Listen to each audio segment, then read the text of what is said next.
Hello dear students, मैं आशीष पाठक आज एक बार फिर से आपके साथ हूं और आज हम लोग स्थिर विद्युतिकी या इलेक्ट्रोस्टैटिक्स का जो पहला चैप्टर है वैद्युत आवेश एवं क्षेत्र, इसके बारे में कुछ चर्चा करेंगे।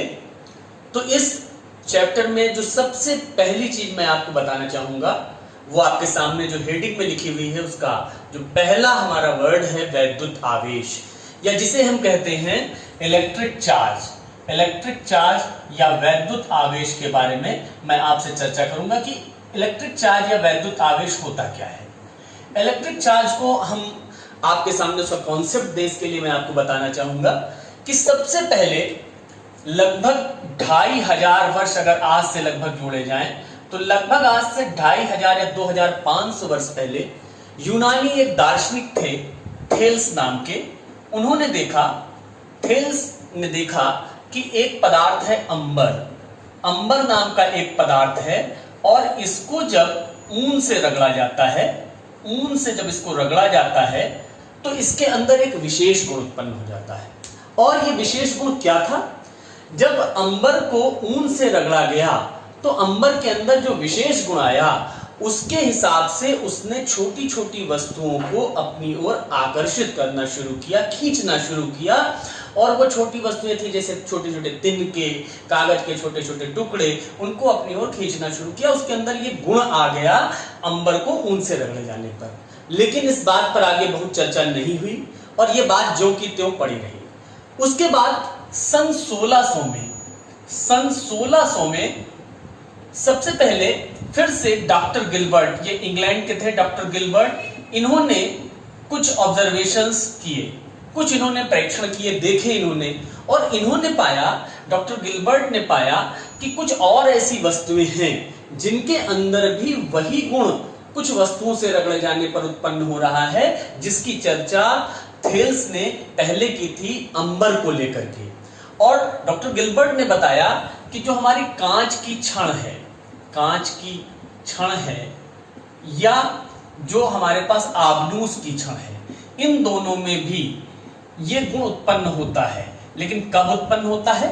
जब कांच की छड़ को रेशम से रगड़ा जाता है और जब आबनूस की छड़ को बिल्ली की खाल से रगड़ा जाता है, तब उनके अंदर वही गुण आ जाता है जो अंबर में उत्पन्न हुआ था ऊन से रगड़े जाने पर। इसका अर्थ यह है कि इनके अंदर भी छोटे छोटे तिनकों और कागज के छोटे छोटे टुकड़ों को अपनी ओर खींचने का गुण आ गया। अब इसके आगे एक काम और किया। इसके आगे उन्होंने एक कांच की छड़ को रेशम से रगड़ा और एक कांच की छड़ को यहां पर रेशम से रगड़ने के बाद इस तरीके से लटका दिया, और उसके रेशम से रगड़ने के बाद उन्होंने धागे से इसको लटका दिया, ये कांच की छड़ थी, और उसके पास एक दूसरी कांच की छड़ वैसी ही ली, उसको भी रेशम से रगड़ा और उसको लटका दिया। उन्होंने पाया कि जब इनको पास लाने की कोशिश की गई तो ये दोनों छड़ें एक दूसरे से दूर जाने लगी। इन दोनों ने एक दूसरे को दूर करने का प्रयास किया।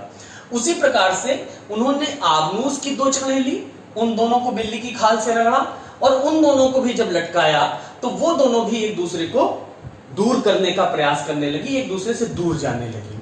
इसके बाद उन्होंने क्या किया? इसके बाद उन्होंने एक कांच की छड़ ली और एक आबनूस की ले ली, यहां कांच की छड़ ले ली और उसके बाद उन्होंने ले ली आबनूस की छड़।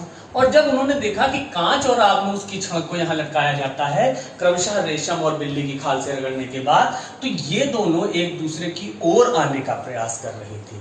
इसका अर्थ ये हुआ कि इनके अंदर जो गुण उत्पन्न हुआ था, जिस गुण को हमने कहा था कि ये इलेक्ट्रिफाइड हो गई है, ये विद्युतमय हो गई है, जो गुण उत्पन्न हुआ था उसको हमने नाम दिया था ये विद्युतमय हो गई है, विद्युतमय, इलेक्ट्रिफाइड हो गई है। और ये विद्युतमय होने का अर्थ हुआ कि इनके ऊपर आवेश आ गया है। विद्युतमय होने का अर्थ हुआ इन्होंने आवेश ग्रहण कर लिया है। वो आवेश कहीं ना कहीं इस तरीके का है कि जब 2 कांच की छड़ लेते हैं तो उन पर समान आवेश होता है, वो एक दूसरे को दूर ले जाने का कोशिश करते हैं। 2 आबनूस की छड़ लेते हैं, उन पर भी समान आवेश होता है, वो भी एक दूसरे को दूर करने का प्रयास करते हैं। लेकिन जब हम कांच और आबनूस दो अलग अलग क्षण लटकाते हैं तो इन दोनों पर जो आवेश होता है वो अलग तरीके का होता है, लेकिन ये एक दूसरे को पास लाने की कोशिश करते हैं। तो इससे एक चीज स्पष्ट हुई कि ये विद्युतमय होने के कारण इन्होंने आवेश ग्रहण किया, और ये जो आवेश है ये दो तरीके के होंगे। एक प्रकार का आवेश जो कांच की छड़ पर उत्पन्न हुआ होगा रेशम से रगड़े जाने पर, और दूसरे प्रकार का आवेश जो आबनूस की छड़ पर उत्पन्न हुआ होगा बिल्ली की खाल से रगड़े जाने पर। और यहीं से एक निष्कर्ष निकला कि सजातीय आवेश जो होते हैं वो एक दूसरे को प्रतिकर्षित करते हैं। सजातीय आवेश एक दूसरे को प्रतिकर्षित करते हैं, जबकि जो विजातीय आवेश होते हैं, जो अलग अलग तरीके के आवेश होते हैं, विजातीय आवेश एक दूसरे को आकर्षित करते हैं। इसी कारण से आबनूस की छड़ और कांच की छड़ तो एक दूसरे की ओर आई, लेकिन कांच और कांच की छड़ दूर हटी, आबनूस और आबनूस की छड़ दूर हटी। अब जब ये स्पष्ट हो गया कि दो प्रकार के आवेश हैं, तो ये पता चला कि जो कांच की छड़ थी वो प्रथम प्रकार के आवेश से आवेशित थी और आबनूस की छड़ द्वितीय प्रकार के आवेश से आवेशित थी। जो कांच की छड़ पर आवेश था वो धनात्मक था, और जो आबनूस की छड़ पर जो आवेश था वो ऋणात्मक था। अब दो प्रकार के आवेश हमको पता चल गए। अब ये पता करना था कि ये आवेश इन पर आया कैसे। हमने इन दोनों को रगड़ा तो इन पर आवेश उत्पन्न कैसे हुआ, क्योंकि शुरुआत में जब बिना रगड़े इनको हमने रखा था तो इनके अंदर ऐसा कोई गुण नहीं था कि ये तिनकों को खींच पाते या कागज के छोटे छोटे टुकड़ों को खींच पाते। तो जब इसकी व्याख्या करने की बात आई तो हमने आवेशन के इलेक्ट्रॉन सिद्धांत का सहारा लिया। आवेशन का इलेक्ट्रॉन सिद्धांत क्या कहता है, मैं आपको उसकी ओर लेकर के चलता हूं। हम सबको पता है कि कोई भी पदार्थ है, कोई भी पदार्थ अणुओं से मिलकर बना हुआ है, और अणु मिलकर बने हुए हैं परमाणुओं से, अणु मिलकर बने हुए हैं परमाणुओं से।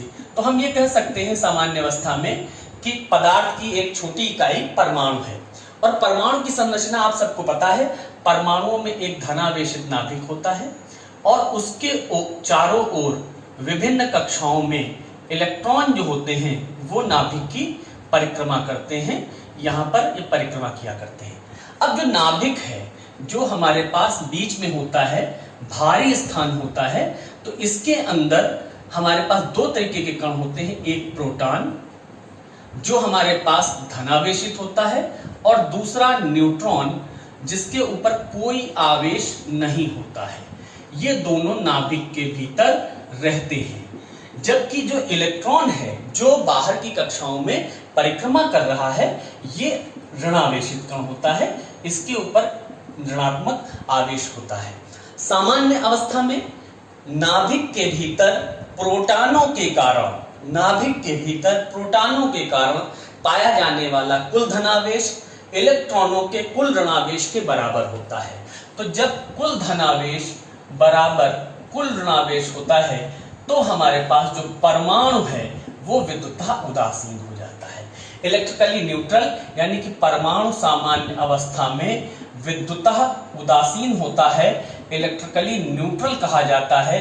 और चूंकि जब परमाणु विद्युतः उदासीन हो गया तो उनसे मिलकर बनने वाले अणु भी विद्युतः उदासीन होते हैं, और अणुओं से मिलकर बनने वाला पदार्थ भी हमारा विद्युतः उदासीन हो जाता है। इस प्रकार से सामान्य अवस्था में किसी भी पदार्थ पर कोई आवेश पाया नहीं जाता है। लेकिन अब आवेश तो यहाँ आया, और आवेश आया कैसे? आवेश आया हमारे पास जब हमने कांच की छड़ को आबनूस की छड़ से कांच की छड़ को रेशम से रगड़ा और आबनूस की छड़ को बिल्ली की खाल से रगड़ा। तो अब हमको ये देखना था कि ये आवेश की व्याख्या कैसे की जाए। तो बताया गया चूंकि ये इलेक्ट्रॉन बाहरी कक्षा में परिक्रमा किया करते हैं, तो सिद्धांत ने ये बताया कि जब हम किसी चीज को दूसरे से घर्षण कराते हैं, रगड़ते हैं, जैसे जब कांच की छड़ को हमने रेशम से रगड़ा तो हमारे पास कांच की छड़ से कुछ इलेक्ट्रॉन निकल कर रेशम की ओर आ गए। इलेक्ट्रॉन कुछ निकले और कहां आ गए? रेशम की ओर आ गए। रेशम की ओर आने से कांच की छड़ पर इलेक्ट्रॉनों की कमी हुई और रेशम पर इलेक्ट्रॉनों की अधिकता हुई। तो जहां पर इलेक्ट्रॉनों की कमी हो जाएगी वहां धनावेश की अधिकता हो जाएगी और वो धनावेशित हो गई, और जो रेशम की छड़ थी ये ऋणावेशित हो गई। जबकि इसके विपरीत जब हमने आबनूस की छड़ को बिल्ली की खाल से रगड़ा तो यहां पर हुआ ये कि बिल्ली की खाल से इलेक्ट्रॉन चले गए आव्यूह की छड़ में, इसलिए ये ऋणावेशित हो गई और बिल्ली की खाल धनावेशित हो गई। अब यहां से स्टूडेंट्स आपको एक चीज स्पष्ट हो गई कि आवेश के लिए, किसी भी वस्तु पर आवेश के लिए उत्तरदायी केवल और केवल इलेक्ट्रॉन है। अर्थात इलेक्ट्रॉनों की कमी अगर है कहीं पर तो वो धनावेशित है। इसको बहुत कायदे से आप समझ भी लें।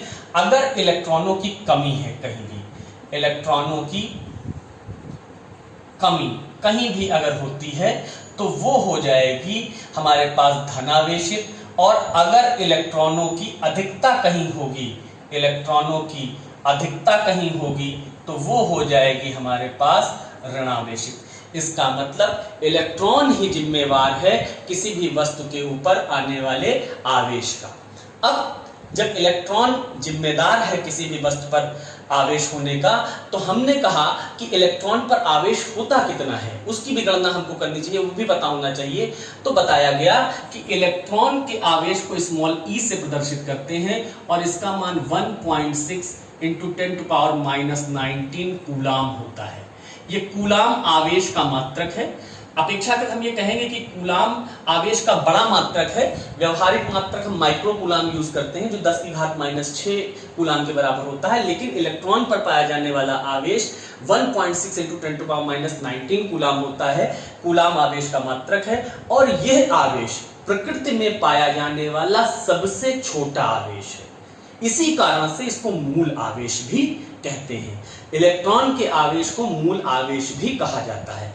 आप इतना समझ गए होंगे कि जब कहीं इलेक्ट्रॉन निकल कर जाएंगे तो जहां पर वो पहुंचेंगे वहां पर इलेक्ट्रॉनों की अधिकता कर देंगे, वहां ऋणावेश आ जाएगा, और जहां से जाएंगे वहां पर उतने इलेक्ट्रॉनों की कमी हो जाएगी और वहां उतना धनावेश हो जाएगा।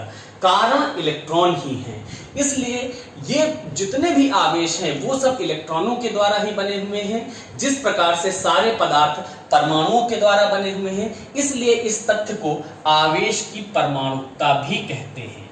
आवेश की परमाणुकता भी कहते हैं कि जितने भी आवेश हैं वो सब इलेक्ट्रॉनों से मिलकर बने हुए हैं। यहाँ ये भी हमको समझ लेना है कि किसी भी वस्तु पर हम इलेक्ट्रॉन के आवेश को विभाजित करके नहीं भेज सकते हैं। जब भी इलेक्ट्रॉन जाएंगे वो पूर्णांकों की संख्या में जाएंगे, यानी कि एक electron E, 2E, 3E dash dash dash NE, n यहाँ पर एक पूर्णांक होगा। कभी भी हम इलेक्ट्रॉन के आवेश को विभाजित करके नहीं भेज सकते।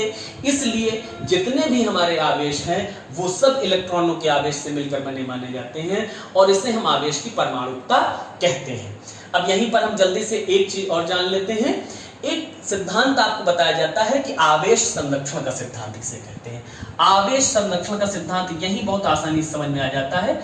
आवेश संरक्षण का सिद्धांत ये कहता है कि आवेश को न तो उत्पन्न किया जा सकता है और न ही नष्ट किया जा सकता है।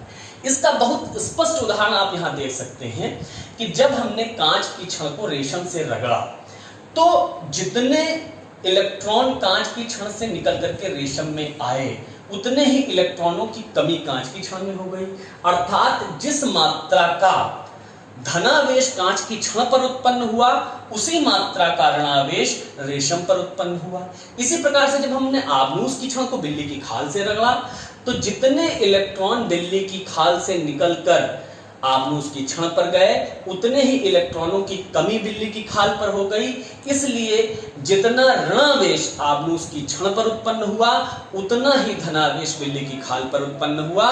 इसका अर्थ ये हुआ कि अगर हम रगड़े जाने के पूर्व देखें कि कांच की छड़ और रेशम पर कुल कितना आवेश था तो हम पाएंगे 0, और अगर रगड़े जाने के बाद हम देखें कितना कुल आवेश है इन दोनों का जोड़ करके तो भी 0 हो जाएगा, क्योंकि कांच की छड़ का कुल धनावेश रेशम के ऊपर कुल ऋणावेश के बराबर होगा।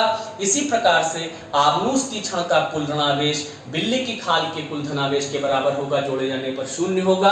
अर्थात रगड़े जाने के पूर्व आवेश बराबर रगड़े जाने के बाद का आवेश।